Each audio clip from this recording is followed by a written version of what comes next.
What's going on, guys? Good morning. This is Apostle Walter DeAndre Green. I know you guys are jumping on here. You're signing up and excited about the pastoral training and the campus pastor position, the associate pastor position.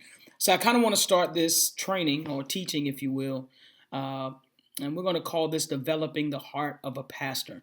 One of the greatest things you can have in pastoral ministry is the heart of a pastor or the heart of a shepherd.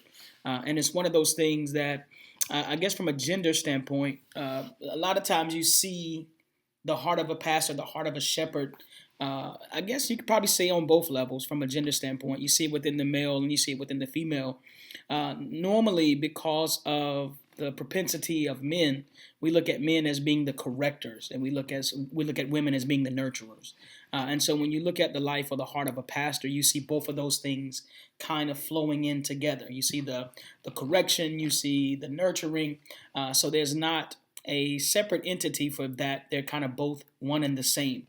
So to kind of flow in the heart of a pastor, it means that you're going to be able to flow with correcting or correctively, but also be able to flow in the area of nurturing. Because one of the greatest attributes you can have as a pastor, be that an associate pastor, a campus pastor, a lead pastor, is the ability to be able to nurture people, to be able to walk with people through different seasons and different cycles of life. So that's one of the greatest things. So being a pastor is very relational. It's one of those things, one of those gifts. When we look at Ephesians 4, it's very relational. So you got to be able to relate to people. Doesn't necessarily mean you have to be a people person all the time, or that everybody's going to like you, or everybody's going to befriend you, and everybody's going to love you. But it simply means that there ought to be some sort of relational aspect to your life, to the way that you interact with people. And so you're going to find out from the role of the pastor that there are going to be a few different things that you probably notice already within yourself because you already embody this position already. So we're just kind of looking at laying our hands on you, certifying you, affirming you into that role. I'm a big believer that you don't actually ordain people into things. I think that you just kind of agree with heaven in regards to who they are. So as we get started, one of the things I like to start with is Jeremiah 3 and 15, where it talks about God giving pastors according to his heart. So the pastoral role is one that has to have the heart of God. There's got to be a heart for God, and then there has to be the heart of God. The heart for God is a heart for truth. It's a heart for the word. It's a heart for prayer. It's a heart for worship. It's really a heart for him. And then the heart of God is how we display his heart to the people that we lead. So one of the greatest things as a campus pastor that you're going to do is display the heart of God, the totality of the heart of God to the people that you lead. So you're going to have, or you already have, being honest with you, I know both of you guys. So you already have people that you're leading, people that are in your ministries, and you've been over ministries and things of that nature before. So developing leadership skills or flowing into leadership is going to be vital. And you guys both possess amazing leadership skills. So that won't be an issue for you guys. So as we move into this and get the understanding, so we'll talk a little bit about leadership, and then we'll move into what the pastor's heart looks like, and then I'll be finished. So from a leadership standpoint, I guess it's important to understand that from a business church, I want to deal with maybe business and then deal with church as well. Businesses normally spend a great deal of money developing leaders. So they earmark people for leadership opportunities. They earmark people for management, supervision opportunities, for VP level, president level, all that type of good stuff within corporate America. And then once they earmark that person, what they do is they begin to invest into that person and they spend money training that person. Well, what we have seen in the past from a church standpoint has not looked like that. Normally with church, what we do is we recognize a calling and we just kind of throw you to the wolves. So what we want to do is make sure that we give you all of the information, as much information as we possibly can, to provide you what this looks like and what you should be flowing and functioning in. So from a a business standpoint, they would take you to school, they would pay for your master's degree, they would, because they're making an investment. So from a church standpoint, of course, we can't send you to school, get you a master's degree, not yet anyway, but we definitely want to make sure that we invest in you from the standpoint of wisdom, the standpoint of knowledge, the standpoint of anointing, the standpoint of character. One of the greatest things I know when we talk about ordination and beginning to put people into position is that if there's any area of your character that is weak, it will be exposed. Let me say that again. If there's any area of your character that is weak, it will be exposed. And so that is not necessarily a bad thing. It just means that we have to make sure that who we are in private mirrors who we are in public.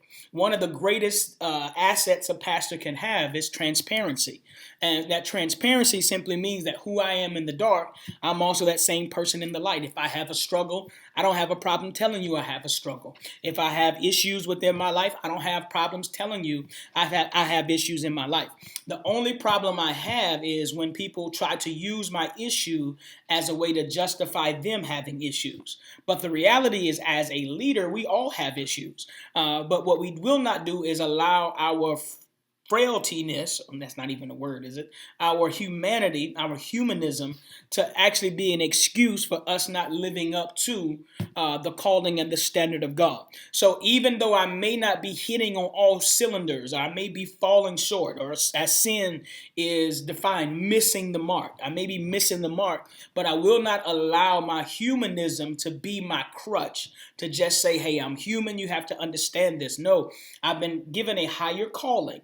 And since I've been given a higher calling, then that means I'm working on some things. Doesn't mean that I perfected, but it does mean that I have literally mastered some things. So from the pastoral standpoint, a few things that you have to master.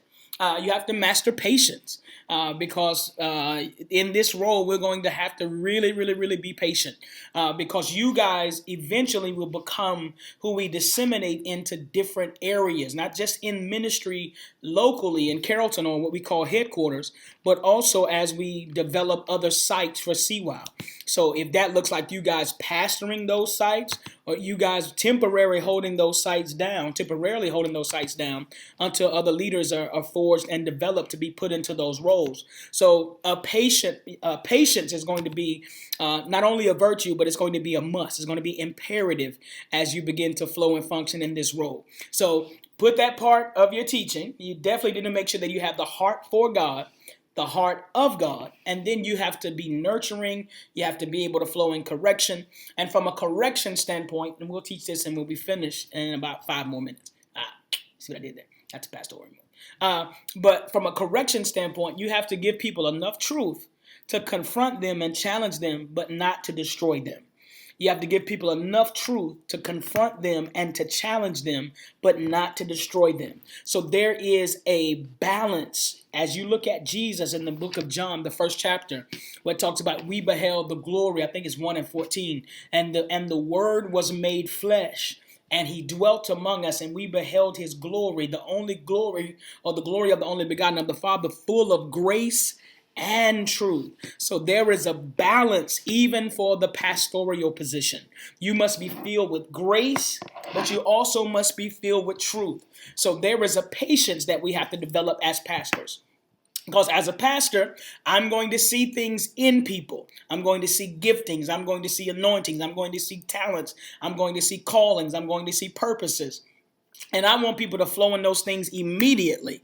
But I've got to develop a patience as a pastor. So as we get into this teaching, we'll talk about the differences in the roles of the fivefold and the difference in the mentality of the fivefold, and then even the difference in the personalities of the fivefold. So from the pastoral standpoint, you've got to have the heart for God. Then you got to have the heart of God. You've got to be correcting, you've got to be nurturing, and you also have to be patient.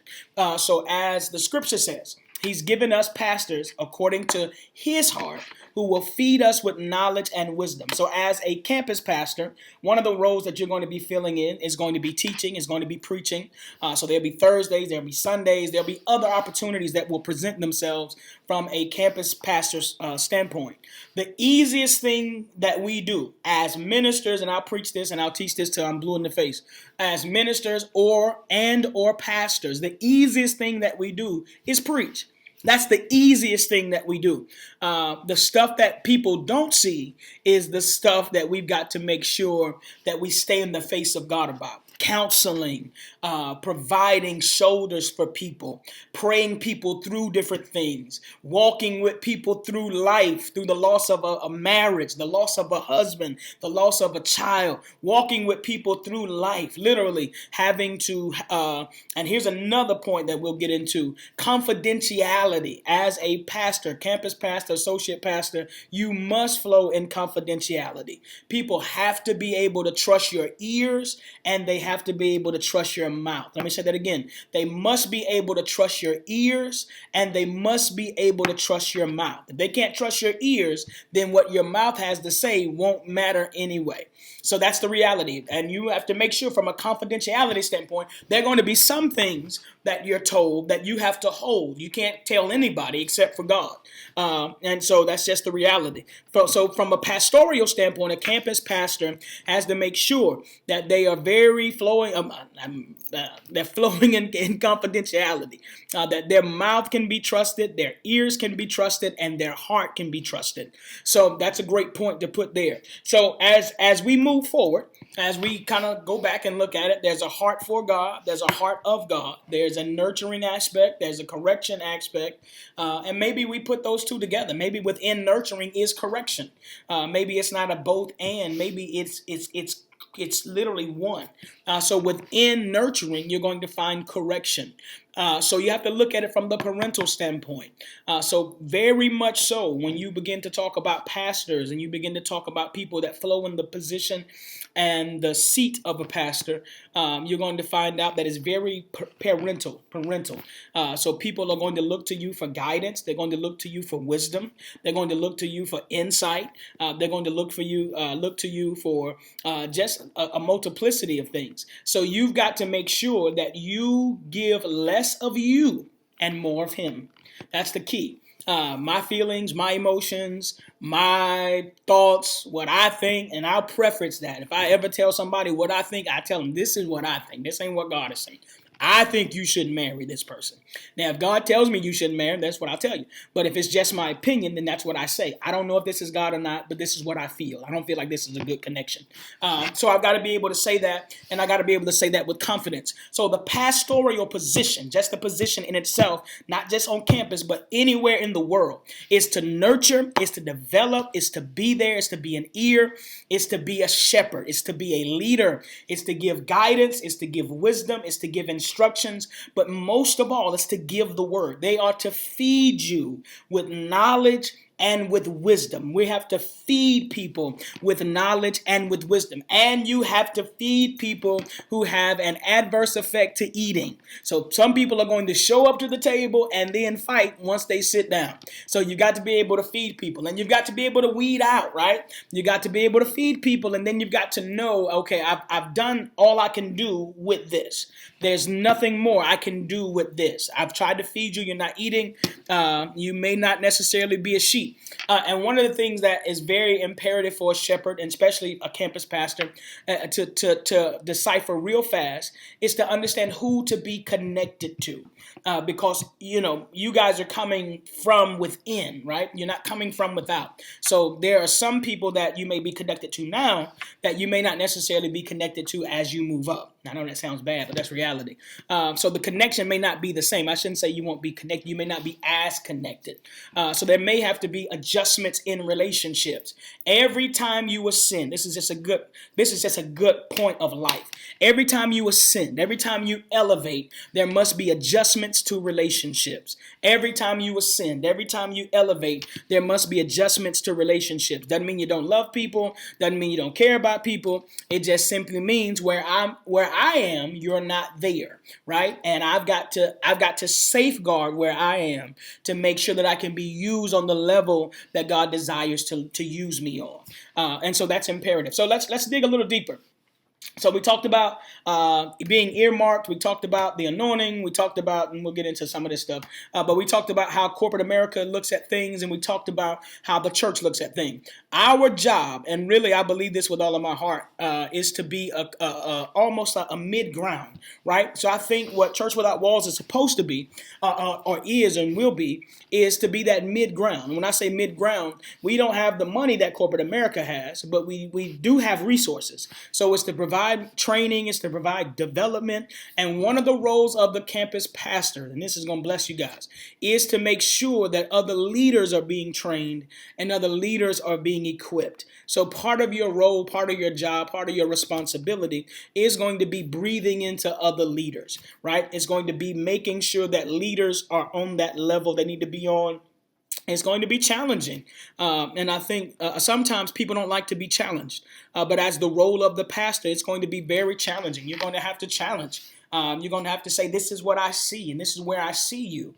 And a lot of times where you see a person, they may not necessarily be on that level right now, but you have to be able to say, hey, I've got to confront you to see if you're ready to grow. Here is where you are. Here is where I see you, or where God is saying you're going to go. The question is, are you ready? Are you ready to begin to grow? Now, if you name the name of a leader, then that means that you have been literally, you're saying that I'm open to be developed. I'm open to be trained. And so part of the role of the campus pastor is to make sure that leaders within the campus are being developed and being trained. So we'll talk about the definition of a leader. Who can be a leader? And the answer is anybody. Truth of the matter is anybody can be a leader. So there's a spiritual aspect to being a leader, especially when you start dealing with the campus pastor. So as we grow, I don't want to say grow, but as we move forward into a few things, I want to make sure that you guys can see not only the base of what the campus pastor is going to be, but also begin to understand the role. So part of that role we talked about before is preaching and teaching, but it's also doing other things, right? It's also doing the baby christenings, it's doing the weddings, it's doing the funerals, it's doing the conferences, it's doing all of this stuff that happens on this campus, but also is going to happen at other campuses as well. So I want to give you this, and I'm drawing to a close fast, but you got to learn how, and I know this is going to sound bad because we don't do it, we don't, this is not the way the wording is. You have to learn how to sweat the small stuff. You've got to learn how to sweat the small stuff. As a pastor, one of the things that Jesus said that was so powerful in his ministry, he's actually quoting Solomon. He said it's the small foxes that spoil the vine. So normally it's the stuff that we overlook that causes the most issues and the most turmoil and the most strife within ministry. So it's the stuff that we would say, don't sweat the small stuff. No, we need to sweat it. We need to sweat details. We need to sweat a lot of different things. So from the role of the campus pastor, part of your job is going to be able to give language to small stuff. It's to not small strife, not small fires, not all that type of stuff, but to give language to small stuff, to anticipate where needs are, right? Not necessarily where you see a need, but the ability to be able to anticipate a need. I see that we have an opening here. I see that we have transitioning happening here. I see, okay, here's what, and part of that is going to be able to have the ear of the apostle and the ear of senior leadership, and that's the role that you guys are going to be in. So your voice, everybody's voice is important. Nobody's voiceless at this church. Everybody's voice is important. But because of your proximity to me and to other leaders, other senior leaders, your voice is going to have a louder, I guess, I don't know what you call it. Your voice is going to be louder than everybody else's. Simply because you're closer. So the things that you see are probably going to be given a lot more credence than the things that other people see. So having the heart of God, having a heart for God, nurturing. We talked about maybe correction is included in that nurturing. Having patience, having confidentiality. But then there's something else. You have to develop what we call the heart of the house. And so understanding the vision of Church Without Walls, understanding who we're called to be, understanding the reason that we exist, the purpose of Church Without Walls. Is not to necessarily just do church, but our purpose is to literally impact the community, whatever that looks like, to impact the community. First of all, with the gospel of Christ. Second of all, with the heart of God. And so literally it is to be a light for Christ in a dark city. So that's our mandate. That's our mission. Of course, we have a big vision. We got a big mission statement and all of that. And so we can get into that, and we'll get into what the vision is, and we'll talk about that, because part of your job as campus pastor, as we launch other campuses and multi-sites, is to make sure that we can convey the vision or cast the vision. And so we want to make sure that we cast the vision that God has given us, but also there's different parts of the vision, right? So as you guys will see, you guys will be a part of our town hall meeting. You'll be a part of other meetings as well. You'll be a part of staff meetings. You'll be flowing and functioning in different levels within the church. So that's part of that teaching. That's part of it. It's not necessarily all of it, but that's definitely a part of it. So being able to convey the vision, being able to cast the vision, and being able to be relatable. So all of these things are going to be imperative. The most important thing is to make sure that you're in your word, to make sure that your relationship with God stays on point. Ordination doesn't give us a license not to study. Ordination doesn't give us a license not to pray. Doesn't give us a license not to worship. The truth of the matter is, the more elevated we become, the more we must study, the more we must pray, and the more we must worship. The enemy's job is to try to get us puffed up and lifted up into pride in regards to our title and in our calling. So with that being said, the more that we pray, the more that we study, the more that we worship, there is a place of humility where we commit ourselves to stay submitted under the hand of God. Submission is a role, and that plays a role in the pastoral as well. But we won't get to all of that today, but I just wanted to give you, here is just I guess you would call it the first of many. So I wanted to just talk about the heart of the pastor. So we'll get into next time the development of that. Of course, you've already been through different things in your life that have caused you to be developed, right? The Bible says that he makes his ministers a flame of fire. So literally the things that we have gone through, he does not waste. He doesn't waste one piece of affliction. He doesn't waste one piece of tragedy. He doesn't waste one piece of trauma. So the things that we have endured in life, even the things that we're going through right now, he uses that for his glory. So within your ministry as a campus pastor, you got to be able to be transparent. You got to understand that God is going to send people to you. They're going to be people that are part of your ministry, people that are part of whatever you're over, who are going to have a similar testimony to what you have. And they're going to either be going through or been through some of the same things that you've been through. And so as God begins to connect you, there's a level of transparency that you've got to flow in as a pastor. So this is the first. So we're going to have 4 of these. So this is just the first. This is just the groundwork, and we're going to build from here. But the reality is, the pastor's heart, you already have it, right? So you already have it. You notice it in the way that you interact with people. You notice it in the way you interact at work.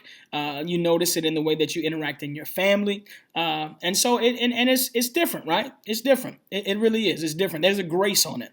There's a grace on every pastor. So as we get into the fivefold ministry, the fivefold gifts, there's a grace on every gift. But from the pastoral side, there's a grace on that to make sure that we are not only in line with God, but also in line with each other. The pastor gift, that's the only gift that's not transitional.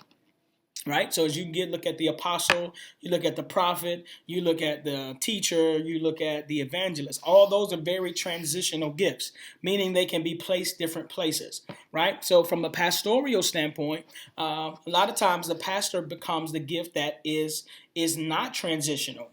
So he or she becomes the person that really takes up root in a certain church, in a certain ministry, in a certain city, in a certain community, in a certain area of life. They take up root. And so when they take up root, or when they put down roots, I guess it's probably the best way to say it, you find yourself involved, right? So the pastor is going to be very involved.